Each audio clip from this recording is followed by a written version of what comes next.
Ricky Gervais's perfect takedown of Christians, thought-provoking. Nash Kayalo, thank you for the YouTube video here we're going to be reacting to. You know, Ricky Gervais, not only is he a very funny stand-up comedian, but he's sharp-witted. This is a guy who you know has put some thought into why he doesn't believe. And he speaks about this openly all the time, which is awesome as well. We need more people to be able to speak openly about where they are and why they think what they think. And, you know, it's not the most common thing to be an atheist, and he has been outright open about this. So let's see what he brings for us today. Some people don't want to know because it doesn't fit with their... Well, that's one of my big problems with much of organized religion, or some of I have a lot of different problems with it, but one is this notion that you don't want your kids to know how the world really works for fear that they'll lose their faith. We don't want to teach them. We don't want them to learn anything because they might change their faith. But then there's another level of why as well, because they think that losing their faith is equated with badness. Yeah. Nail on the head. They don't want them to lose their faith. They're concerned about them losing their faith because they think if they lose their faith, they'll be equal bad and all society will just collapse and everything will go bad. And like, as if Christianity built all of civilization in their mind, or, you know, whatever religion they have is the reason there is any civilization. We hear that all the time from Christian apologists. Without it, we wouldn't have what we have. We wouldn't be as advanced as we were in science, blah, blah, blah. As if the ancient Greeks were not already on the cusp of something mighty. And if we would have just kept tapping at that instead of, hold on, you don't believe in the Father and the Son as equal and one is subordinate? Oh, hell no. So, you know, and some people genuinely believe that you won't go to heaven if you don't believe. So they think they're doing a good thing. Yeah, I'm saving my child from hell. Yeah. Well, I think when people do...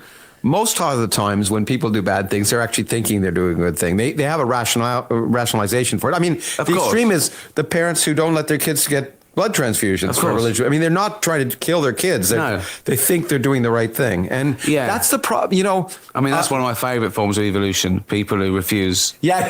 Natural Oh, no, he did not. The Darwin Awards. Yeah, exactly. As long as they refuse... Not for their kids, obviously. That's the shame, that that is child abuse. Well, we want them to refuse before they have kids. Well, exactly. We want them to refuse for themselves as an adult. Yeah, we want to make sure they don't reproduce. But you know, but that's part of the problem. I've talked to someone else we've talked to, Noam Chomsky, and he used to say that with me that he didn't care what people believe; it's what they do that matters. But the problem is what you believe affects what you do. So when you have these crazy beliefs, like I'm doing you a favor by not allowing you to have a transfusion, I ultimately do silly things, and so that's the reason. It seems to me that's the reason to be grounded in reality at some level, because you don't do silly things. Of course, but he's right as well. If people just believe silly things, it's not a problem.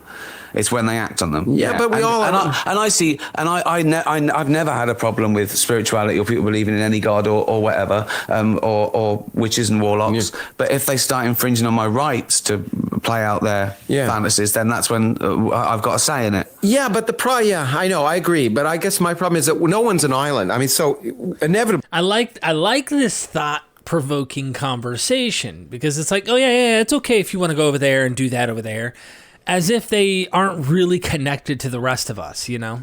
But if you have these crazy beliefs, you have kids or you have neighbors, and you impact on others. And so at some level... But we should say that most religious people are normal. They just happen to believe in God, and we think they're wrong. You know, I've often said and nice religious people, normal religious people... Church of England types. They know the bits to ignore in the Bible, and they choose. So they don't need the Bible. If you know the bad bits from the good bits, you don't need it. And we you know, that's what we call extremists and fundamentalists. They're the people who believe the bad bits in their holy book as well. Yeah, they don't realize that if you took... Or they justify it. They find a way to make an excuse for it, or there are various forms in which it might take place. We used to, if you took the Old Testament literally, it's a horrible thing. And people complain about Islam, but if you took the Old Testament and stoning, but people always pick and choose what they want to. There was a survey done. People choose their own religion. Yeah. If they don't like a bit in their religion, they modify it, and it's a new church. And exactly. This one can drink and eat bacon. That's my religion. Yeah. This is my religion. Yeah, exactly. Also, not so much nowadays, but there's modern sects popping up all over. But the ancient ones were definitely made by the people in charge to better themselves, just like politicians today stitch up what's right and wrong. Yeah. It's you create your morality. If you're in charge, you create morality that's right for you. Yeah, exactly. And make sure everyone else does it. Of course, yeah. But it's there was an interesting survey done in the UK, which was asking people in the census. One of the good things about the census was, for the first time, I think almost 50% of the people said they didn't have a religion, or they weren't members of the Church of England, and they asked people why.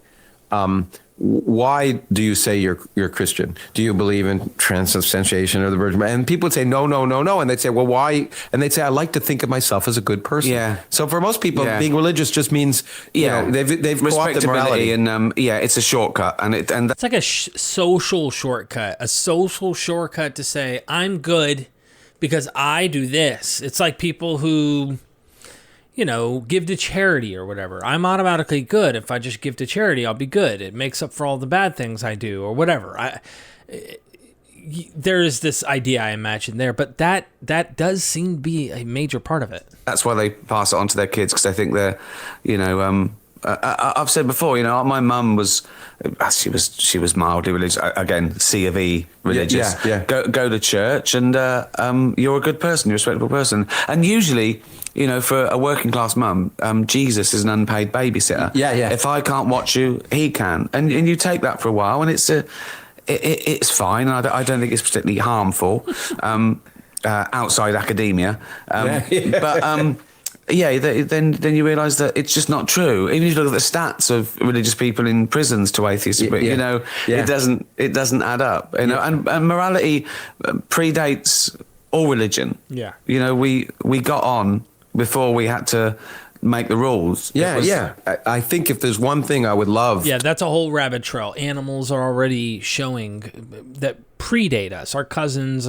already behave with forms of morality that, we've evolved with. To be able to get across to people is that morality is, in principle, ultimately is something we develop, and we tune our religion to fit the morality we have. We don't need to believe in God to be good. No, but this gets back to Sam Harris stuff that you've been following along with me. What's really, really, really interesting is how if Christians can say, oh, God is where we base objective morality in, then if magical words can base that, then we could make objective morality, say, scientific well-being, stuff that Sam Harris is pointing at. That'll be our objective morality standards by which we'll work off of. If they can do it, we can do it. They have no proof for theirs, whereas you could substantiate a good case on the scientific side. And I'm actually a friend of mine. I think even religious people believe that. Yeah. I think they know that. But so there's a friend of mine, a physicist, Steve Weinberg, who won the Nobel Prize, but he's an atheist, and he said, I'll paraphrase him, but he said, so there are good people and bad people. Good people do good things, bad people do bad things. When good people do bad things, it's religion. It's interesting because you can motivate yourself because of a belief that somehow there's a divine right to do something. Well, of course. You're burning people or whatever it is. Yeah, that's not always the case, but it certainly can motivate you to do bad things and justify it because of what you're told. Because, that's the purest form of brainwashing. Yeah. When you're a kid, your brain's a sponge, and your parents tell you, don't go near the fire, don't go near the spider, don't go near the thing. If you do that, you'll go to hell. What? And if it's laid down, and they know it. If you don't do that, you're going to go to hell. To all those other things that are true and observable, and you shouldn't go near a lion and all that sort of stuff. And if you're never, when you're 8 years old and you say, is there really a Santa? Yeah. Parents go, no, don't tell your little sister. But they don't do that with God sometimes. Yeah, it's really... Because they think it'd be bad for you to be an atheist in society. And in some places it is. Yeah, it's a rule of survival. Yeah. In spite of the problems, we're just lucky we can even have this conversation. Of course. That's crazy. That is crazy. To even have this conversation today, we're fortunate enough. Oh, and believers want to tell us, you're lucky. If it weren't for our religion, Christians, for example, you wouldn't even be able to talk about these things at all. It's all ours, and we deserve all the credit. Most of human history, we couldn't have even had this conversation and walked out of the room alive. It's my only thing I can hold on to that I'm oppressed. Yeah. yeah. Well, it's there's 13 countries I can't even visit. Only 13. I think it's 11 now, but it might be 13. I don't know. See? I'm oppressed. Yeah, there you go. Well, it's okay. Well, it's nice. We all got to feel like victims. Luckily, I don't want to go there anyway. Yeah, that's probably. They're the 13 countries I don't want to go to. So it's worked. Dude, he is hilarious. Out really well. Do they have Netflix in those countries? Or no? Yeah. Oh dear. I doubt it. Well, but it's interesting, and I've said this, and that in some sense, teaching religion to kids is child abuse because, and I just learned a quote the other day from the Archbishop of Canterbury, who said, educating children is like engraving in stone. And that it's really hard to outgrow because the kids aren't. I mean, that question is a deep question ultimately. And a kid, it's not even that it works. Yeah, it's that you were given to it as truth when before you could think about things, and it was you learn it here, rather than there. And it's and I remember it was actually Richard who alerted me to this. I never thought of that. There's a picture in the paper he showed at Christmas time of 4 little kids. And it's really sweet. It says a Muslim kid and a Jewish kid and a Catholic kid and a Protestant kid, and they're all playing together. And you say, hold on a second. A 3-year-old, it's like, that's not a Catholic kid. That's a 3-year-old. It's like saying it's a neoliberal kid, a deconstructionist kid. And we label them, and that becomes their reality. Faith goals and exactly. So you were as far as I was reading, you were 8. You went to church. You were 8, and then do you make a decision not to go at that point? No, I still went. I went because I got paid for being in the choir. Until I was about 14. I just kept it quiet that I was an atheist. I'll take the money. Mm-hmm. Sure, absolutely. I'm not an idiot. But atheists got to earn. Yeah, that's right. Atheists have to eat like everybody else. Exactly. Yeah. No, and I remember the moment as well. I believed in God just because I thought everyone did, and that was it. Yeah, sure. Me too. And everyone around me said things like, "God." It was on the telly everywhere. It was God. Of course there was a God. It made it all brilliant. Yeah. Right? I was still I knew about evolution and all those things. And, I just thought he just started it. He did it. Fine. Yeah, sure. There was no real. There was no cognitive dissonance. No, exactly. Yeah. So and I think I liked Jesus more, because he was a bit of a superhero. I liked him because he was kind and he he could walk on water and he did things. He helped people. I thought it's cool. Yeah. Cool. In fact, I liked him more. I liked his human half more than his God half. I don't know the rules, so I don't want to offend anyone. Yeah, you don't? No. I mean, I like his human half more than his God half in a sense. I do like mythology, but I only like his God half that we see. I'm only using his language here, but the God side that we see, because of all the other gods that we see in other mythologies. And it's just so obvious that the blueprint is there for this figure. That there is already this kind of genre, this trope of building a character, whether wholly fictive or whether a historical person who is now mythologized. Either way you slice it, people were done like this. He was pretty heavily mythologized, though, so that's why there's still like this constant debate that goes on back and forth between historicist and mythicist. But yeah, anyway, let's continue. But I was doing Bible studies, and my brother was 11 years older than me, so I was about 8, and he was about 19. And he came in, and he looked, and he said, "Why do you believe in God then?" And my mum went, "Bob." And I knew she was hiding something. Oh. And I thought, what's that? And I thought, yeah. And then I started thinking about all the things I'd been taught versus all the things in science I'd been taught. And I thought, yes, of course. It's just like Santa. Yeah, I mean, so you had the moment. For me, it was just kind of I'd like to believe, and I want, and then I just started. The stories started seem a little wilder and wilder, and it was like Santa. Eventually, it seemed like it was unlikely to be he. It wasn't a cathartic moment. It wasn't an epiphany for me. It was just sort of a no. But you had an older brother that had that influence. Yeah. So he did. Your mom was your mom. It's interesting to hear how he, through kind of the sneaky talk about Santa, kind of sort of that we do. Shh, don't tell your younger brother believes in Santa. Made him question God. That's a unique thing for me. I didn't question God. When Santa was no longer real, God still remained a thing for me. But it's interesting, his angle. Did you come out to your mother? I think it was just easier then. I don't think I did. I didn't particularly talk about it because it just wasn't talked about. It wasn't a big deal. Yeah. You went to church because it was the center of the community. I was a cultural Jew, and my mom the same. It's the same thing. Exactly. Yeah. It's not. It's everyone's a bit lapsed. Everyone I know had to find a church to get married in. Yeah. Because they hadn't. I'd like to say that my search for religion ended when I found someone who would marry us. Yeah. And my wife is Catholic. It wasn't religion. Yeah. It was a club. Yeah. It was like a club that you had to get through to get married and have a christening, and it was a social occasion. It wasn't. No one really thought. I mean, some people did, but and I think that more and more, if you ask people what they really believe in, people have found this thinking that agnosticism is a polite term. Yeah. And I try and explain they're not mutually exclusive. One deals with knowledge, one deals with belief. Yeah. So in fact, I just edited an old book about atheism, and this guy said, atheism is unscientific, which is, but agnosticism isn't. But the point is, I hadn't appreciated till I read this particular book, and I wrote a foreword for it, that agnosticism is atheism, because agnosticism is just saying the evidence doesn't convince me. I don't know. I don't know. I'm not. It's not sufficient to make me believe. I don't believe. Yeah, and then that's a form of atheism. And faith people saying I don't know.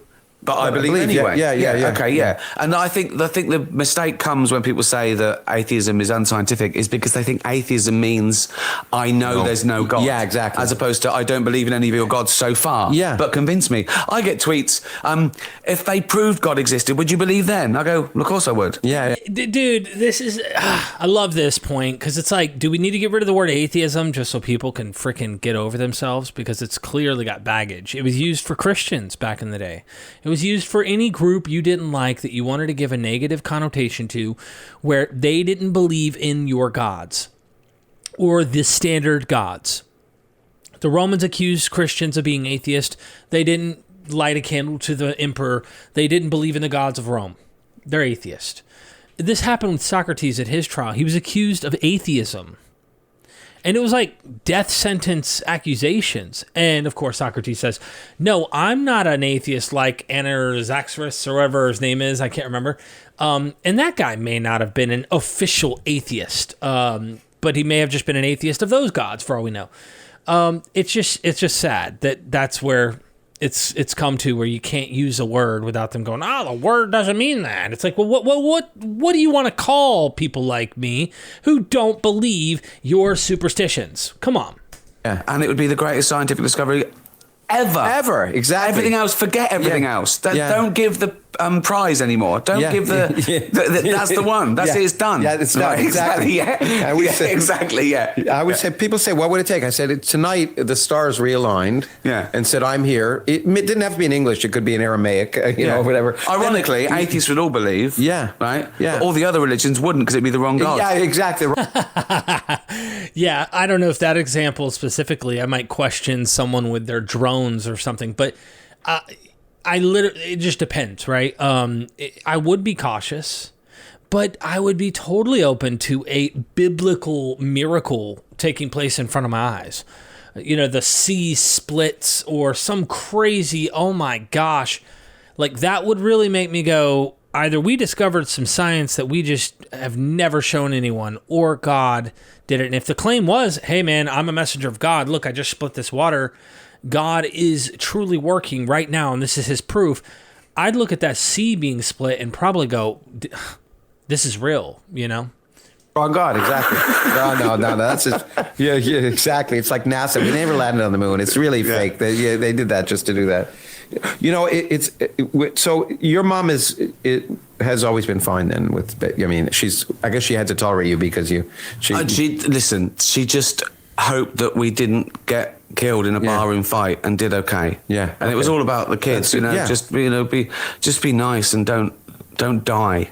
That was it. Be nice and don't die. That's a great thing. That was it. And so they use anything. Well, it worked on you. They use anything. Yeah. And I don't know if it's the same here, but there was a study done of about 2,000 adults of and atheists were just the word were less trusted than anyone except for rapists. I mean, I think it was joint bottom with rapists in America, wasn't it? Yeah. It was and it was just sort of sad. It's that notion of that. It makes me laugh that they think atheism is extremism because you don't believe in any god. Whereas believe in one. Exactly. Choose one. Don't be an extremist. By the way, what you said in the Unbelievers, the things you said, I thought were the best things we got. But it was exactly that. As you said, it's just one extra God I don't believe in, as you point out. Exactly. I think it's. Well, we're born atheist. Exactly. We are. We're born atheists, and I mean, you could say that humans are born with somewhat of a clean slate. I tend to think that humans are born to think agency exists beyond themselves, and the fact that they're neurologically wired to a mother and father.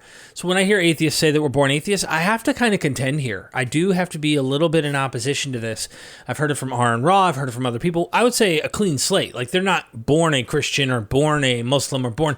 You raise them that way. But I do think that the tendency to believe in things, including infants, of agents that are out there, whether or not they're there or not, like the mother or father, is built into them. They cry for their parent because, their parent, is what feeds them and keeps them alive and nourishes them for the first 5 years of their life while they're developing enough consciousness in order to have memories and all that. I say all that to say that you could see the easy leap that humans take for agencies beyond their parents. Why the thunderclap? Why the volcano? So, in a sense, you could say they don't have a God, but in another sense, all the building blocks are there. That's right. And unlike what my old friend Christopher Hitchens used to say about what he found so awful about at that time about religion was it said you're born ill, but you're commanded to be well. Yeah. And that notion, whereas you actually didn't do anything wrong until you do it. You're not born having been. It's also a very worrying trait. Yeah.